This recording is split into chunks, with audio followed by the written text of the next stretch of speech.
What's up guys, it's Ben with Dirtytail Concepts. I'm going to give you a rundown of all of our swing arms. The Evos, early twin cams, late twin cams, and the M8s. I know there's some guys out there saying that one swing arm fits all. It's not true. So, start with the Evo. Your kit's going to come with the swing arm. It's going to come with a brake bracket. It's going to come with the upper shock mounts. You're going to get bearings. With the Evo, that's all you're going to get, besides your instruction sheets and a diagram. So basically all the swing arms are going to kind of look like this. When you get them, sometimes there's going to be a little residual powder coat in there. You're going to take a light grit grinder and go in the circle there and just clean up all that powder coat. A great tip is to take these bearings, go ahead and throw them in your freezer for a couple hours. It'll shrink the bearing just ever so slightly so you can press it in there easier than having to force it with a 60,000 pound press or whatever. You can lightly press them in there and then they'll expand when they warm up. Once you get the bearings installed, all of our swing arms are going to install with your factory pivot shaft and factory spacers. The Evo Kit will come with a couple extra spacers. That's why I include this diagram here. It'll tell you how to orient the stock spacers with the extra spacers.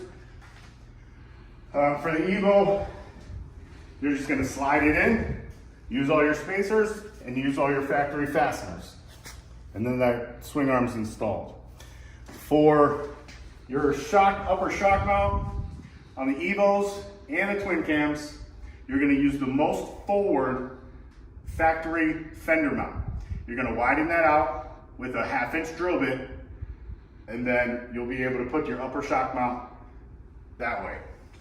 Now for your twin cams, early twin cams, you're going to get a swing arm, bearings, upper shock mounts. You're going to use your factory TSSM holder that's right behind your oil bag, so that you can keep your factory TSSM vertical, which is the way it's supposed to be on the early twin cams. Late twin cams, you're gonna get a computer plate where you're gonna take your TSSM and you're gonna attach it to this computer plate. You're gonna throw away all the plastic stuff back there and put this behind your oil bag.